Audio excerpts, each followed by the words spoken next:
Hello दोस्तों, कैसे हैं आप लोग। मुझे उम्मीद है कि आप लोग बहुत अच्छे होंगे और खूब तैयारी कर रहे होंगे अपने एग्जाम की। जैसा कि हम लोग जीएस की श्रृंखला कर रहे हैं, पुनरावलोकन श्रृंखला, जिसमें हम लोग प्रीवियस ईयर में पूछे जाने वाले क्वेश्चंस को करते हैं और उन क्वेश्चंस को करने से बहुत हम लोगों को लाभ होता है। तो उसी श्रृंखला में आज का जो हमारा टॉपिक है वो है यूनानी आक्रमण। क्या है? यूनानी आक्रमण। देखो बेटा, यूनानी आक्रमण की अगर हम बात करें तो जैसे ही यूनानी आक्रमण शब्द हमें सुनाई पड़ता है तो सबसे पहले हमारा ध्यान जाता है सिकंदर पर। सिकंदर पर, क्योंकि सिकंदर जो था वही यूनानी आक्रमण था जिसने विश्व विजय की कामना से आक्रमण किया और भारत तक पहुंचा। बेसिकली क्या था, एक मैं छोटी सी जानकारी आपको दे रहा हूं क्योंकि ये क्वेश्चन चैप्टर बहुत छोटा है, इसमें 7-8 ही क्वेश्चन है ना। बहुत छोटी सी जानकारी दे दूं तो हो सकता है वो जानकारी आपको कहीं काम आ जाए। बेसिकली हुआ क्या, एक क्षेत्र था जिसका नाम था मकदूनिया। मकदूनिया, यहां का एक शासक था जिसका नाम था फिलिप। क्या था? फिलिप नाम था। इस शासक का जो पुत्र था उसी का नाम था सिकंदर। क्या नाम था? सिकंदर। इसने पराक्रम की शिक्षा अपने पिता से ली, जबकि राजनीति शास्त्र की शिक्षा के लिए इसका एक गुरु था। सिकंदर का एक गुरु था जिसका नाम था अरस्तु। ठीक है ना। सिकंदर का एक गुरु था जिसका क्या नाम था? अरस्तु। सिकंदर विश्व विजेता बनने के लिए निकला और 326 ईस्वी पूर्व में यह भारत के तट पर आ गया। 326 बीसी में यह भारत पहुंचा। कहां पहुंचा? भारत पहुंचा। बेसिकली अगर मैं आपको भारत की स्थिति बताना, स्थिति थी अगर हम देखें भारत के बारे में,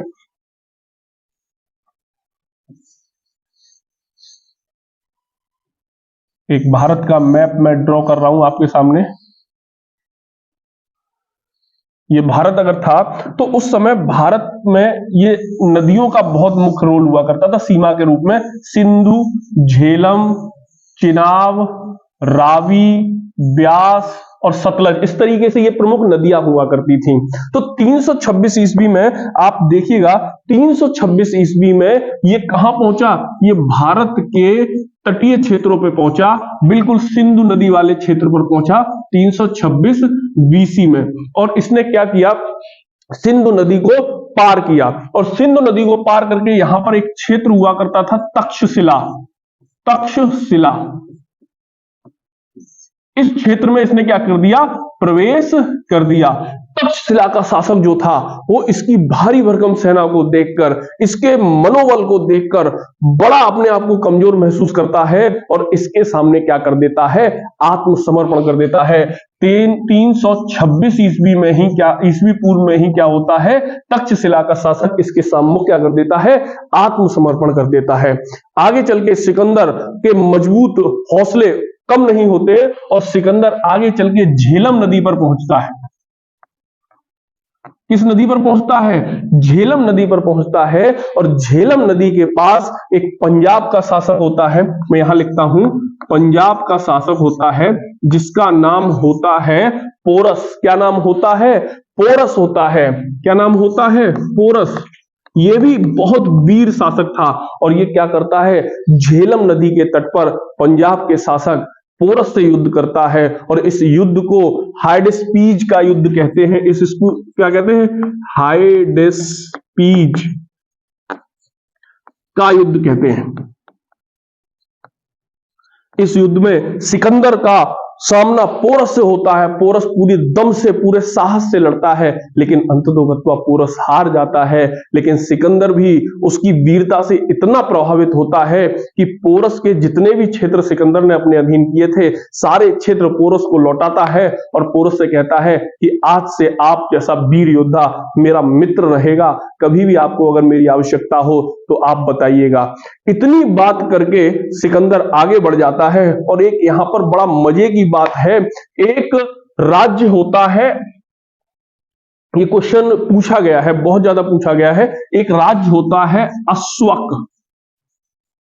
अश्वक, और इस राज्य की राजधानी होती है मस्तक। मस्तक राजधानी होती है। यहां पर भी सिकंदर क्या करता है, आक्रमण करता है, और यहां पे जितने भी योद्धा होते हैं या तो उनकी मृत्यु हो जाती है या वो हताहत हो जाते हैं, घायल हो जाते हैं और लड़ने के रूप में वो तैयार नहीं हो पाते हैं। तो ऐसे में वो देखता है कि मस्तक की महिलाएं जो होती हैं वो हथियारों को लेकर मैदान में आ जाती हैं सिकंदर के सामने, और सिकंदर इनकी वीरता से इतना प्रभावित होता है कि वह कहता है कि भारत में पुरुष ही नहीं महिलाएं भी योद्धा हैं। आगे चल के आप देखिए, इसकी कहानी तो यहीं खत्म हुई। आगे चल के ब्यास नदी के पास सिकंदर की जब सेनाएं पहुंचती हैं, कहां पहुंचती हैं, बड़ा इंपॉर्टेंट है, ब्यास नदी के पास। ब्यास नदी, तो सिकंदर कहता है कि अब हमें भारत के अंदर प्रवेश करना चाहिए। तो सिकंदर के सैनिक जो होते हैं वो इस चीज से डिनाई कर देते हैं, इस चीज से मना कर देते हैं, कहते बॉस हम अब अंदर नहीं जा पाएंगे। तो बॉस कहता क्यों भाई, अंदर क्यों नहीं जा पाओगे? तो सैनिक कहते हैं साहब इतना समय हो गया घर से बाहर निकले, हमें अपने घर की याद आ रही है। कुछ सैनिक घर की याद कारण बताते हैं, कुछ सैनिक कहते हैं कि अब हम में इतना सामर्थ्य नहीं, क्योंकि इस समय भारत में नंद वंश का शासन चल रहा था। घनानंद इस समय भारत में शासक था। जिस समय सिकंदर भारत में प्रवेश कर रहा था उस समय घनानंद भारत का शासक था। तो कहता है कि कुछ सैनिक कहते हैं कि अब हम में इतनी शक्ति नहीं कि हम घनानंद जैसी विशाल सेना का सामना कर पाए, तो अब हम क्या करेंगे, अब हम भारत में प्रवेश नहीं कर सकते। कुछ लोग कहते हैं कि ये लोग ठंडे प्रदेश से आए थे, भारत में आप जानते हो गर्मी रहती है, गर्म प्रदेश होता है। तो कुछ लोग बोले साहब यहाँ का वातावरण मुझे सूट नहीं कर रहा, हम लोगों को यहाँ का मौसम सूट नहीं कर रहा। और कुछ लोग बीमारी के चलते सिकंदर का साथ देने से मना करते हैं। सिकंदर कहता है कि अगर हमारी सेना ही हमारे साथ नहीं है तो हम युद्ध करके क्या करेंगे। कुल मिला के सिकंदर वापसी के लिए अपना अभियान कर देता है, वापस जाने लगता है, और वापस जाते समय एक स्थान पड़ता है बेबीलोन। क्या पड़ता है? बेबीलोन। अगर हम बोले तो वर्तमान में बगदाद। बगदाद में क्या होता है, सिकंदर जो होता है बड़ा बीमार हो जाता है, और यहीं 323 ईस्वी में, 323 ईस्वी पूर्व में, 323 ईस्वी पूर्व में, बीसी में, 323 ईस्वी पूर्व में क्या होता है, इसकी मृत्यु हो जाती है। इसकी मृत्यु हो जाती है। जब सिकंदर की मृत्यु होने वाली थी तो सिकंदर ने अपने सेनापति से कहा कि सेनापति जब मैं मरूं, ये दंत कथा है, किंवदंती है, कितनी सच है कितनी गलत है हमें इसके विषय पर चर्चा नहीं करनी। सिकंदर ने अपने सेनापति से कहा कि सेनापति जब मैं मरूं तो एक काम करना, मेरे दोनों हाथ कब्र से बाहर निकाल देना। तो सेनापति ने कहा बॉस ऐसा क्यों? तो सिकंदर ने कहा कि दुनिया देखे, जो विश्व विजेता सिकंदर है वो भी जब इस दुनिया से विदा हुआ तो उसके हाथ खाली थे, कोई भी अपने साथ कुछ नहीं ले जाता। याद रख सिकंदर के हौसले तो आली थे, याद रख सिकंदर के हौसले तो आली थे, लेकिन जब गया दुनिया से दोनों हाथ खाली थे। तो यही सारी चीजें हैं, है ना। तो अब आइए हम लोग इसके प्रश्नों को करते हैं। मैंने थोड़ी सी कहानी आपको बताने का प्रयास किया, अब हम प्रश्न करते हैं। इस चैप्टर में बहुत कम प्रश्न होते हैं, लेकिन हम लोग देखते हैं इंपॉर्टेंट क्वेश्चंस होते हैं। जैसे पहला क्वेश्चन है, सिकंदर के हमले के समय उत्तर भारत पर निम्नलिखित में से राजवंशों में से किसका शासन था? मैंने आपको बताया कि जिस समय सिकंदर ने भारत पर आक्रमण किया, सिकंदर का जिस समय भारत पर आक्रमण हुआ उस समय यहां पर मगध था, और मगध का इस समय जो शासक था वो था घनानंद। और ये किस वंश का शासक था? नंद वंश का शासक था। तो जिस समय सिकंदर ने भारत में प्रवेश किया उस समय नंद वंश का शासन हुआ करता था। आंसर जो है वो पहला सही है। ठीक है बेटा, अगला देखिए।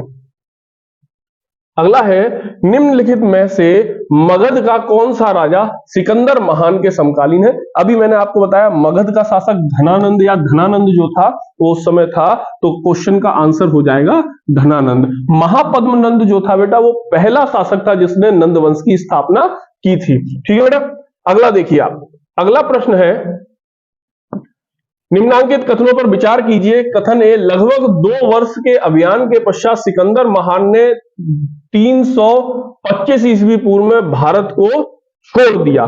ठीक है, वह चंद्रगुप्त मौर्य से पराजित हुआ था। नहीं, देखो सिकंदर, देखिए सिकंदर भारत में प्रवेश किया ही नहीं, उसका ना तो चंद्रगुप्त मौर्य तो अभी शासक था ही नहीं, चंद्रगुप्त मौर्य तो घनानंद के बाद शासक बनेगा।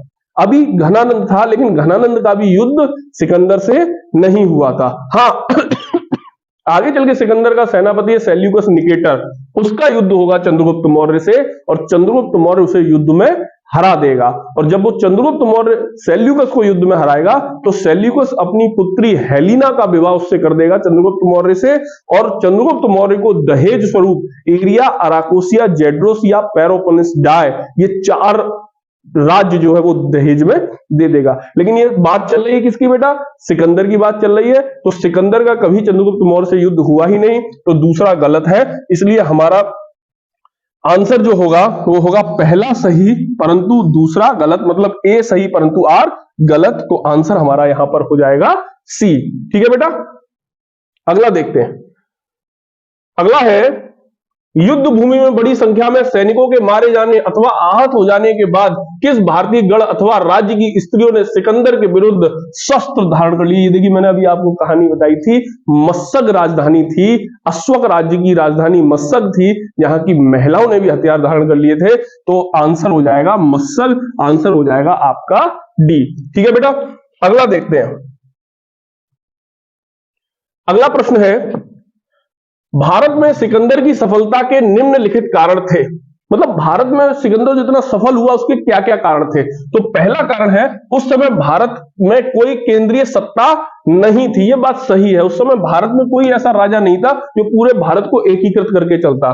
दूसरा, उसकी फौज बेहतर थी। हाँ ये बात भी सही है कि सिकंदर की फौज क्या थी, बेहतर थी। ठीक है, अगला देखिए, उसे देशद्रोही शासकों की सहायता मिली। बेटा ये भी भारत में एक सिस्टम रहा है, चाहे अंग्रेज आए हो चाहे कोई आए हो, हमारे यहाँ कुछ देशद्रोही जो होते हैं वो दूसरे लोगों को सपोर्ट करके हमारे देश के साथ ही गद्दारी करते हैं, तो ये भी कहीं ना कहीं सही था। वह एक अच्छा प्रशासक था। देखो बेटा, बहुत से लोगों को यह भी सही लग रहा होगा, लेकिन मैं आपको एक चीज बता दूं, योद्धा अलग चीज होती है, प्रशासक अलग चीज होती है। योद्धा वह होता है जो अच्छे युद्ध लड़े, जो कम से कम युद्ध हारे, लेकिन प्रशासक वह होता है जो युद्ध के साथ साथ अपने यहां लॉ एंड ऑर्डर स्टेब्लिश करता है, जो अपने यहां आर्थिक नीतियां अच्छी करता है, जो अपने यहां सुरक्षा देता है नागरिकों को। तो सिकंदर के बारे में यह कहा जा सकता है कि सिकंदर एक महान सैनिक या महान योद्धा तो था, लेकिन ये अच्छा प्रशासक नहीं था, क्योंकि इसने जितने भी राज्य जीते उनमें कोई लॉ एंड ऑर्डर, कोई अपनी व्यवस्था नहीं बना पाया। ये जीवन में लड़ता रहा और लड़ते ही लड़ते मारा गया। ठीक है ना, इसने कोई बहुत बड़ा लॉ एंड ऑर्डर, बहुत बड़ा प्रशासन का काम नहीं किया, इसलिए ये एक अच्छा प्रशासक नहीं माना जाता है। इस हिसाब से पहला, दूसरा और तीसरा हमारा सही है, और अगर हम देखें तो ऑप्शन बी में पहला, दूसरा और तीसरा सही है, तो हमारा आंसर हो जाएगा ऑप्शन बी। अगला क्वेश्चन देखिए, उस वीर भारतीय राजा का नाम बताइए जिसे सिकंदर ने झेलम के तट पर पराजित किया। हमने देखा कि झेलम के तट पर पोरस से युद्ध हुआ था सिकंदर का, तो आंसर हो गया पुरु या पोरस। हालांकि पोरस हार गया था, लेकिन सिकंदर ने इसको, इसका जीता हुआ क्षेत्र लौटा दिया था और इससे क्या कर ली थी, मित्रता कर ली थी। ठीक है बेटा, आगे देखिए। अगला प्रश्न है, निम्नलिखित में से कौन सिकंदर के साथ भारत में नहीं आया था। देखो बेटा मेरी बात को समझो, ये डाइमेकस जो है ना, ये अभी सिकंदर के साथ नहीं आया। नियार्कस, अनेसिक्रेटस, अरिस्टोबुलस, ये सारे सिकंदर के साथ आए, ये सब दार्शनिक हैं। लेकिन डाइमेकस जो है ये शासक है, कहां का, मिस्र का शासक है, और इसने एंटियोकस को भेजा था।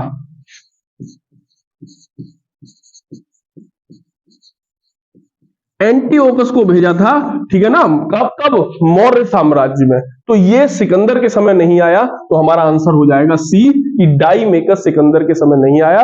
इसने, ये आई नहीं, लेकिन इसने अपना एक राजदूत भेजा था एंटियोकस, किसके दरबार में, मौर्य साम्राज्य में। ठीक है, मौर्य शासकों के दरबार में। ठीक है, इस बात को आप याद रखेंगे।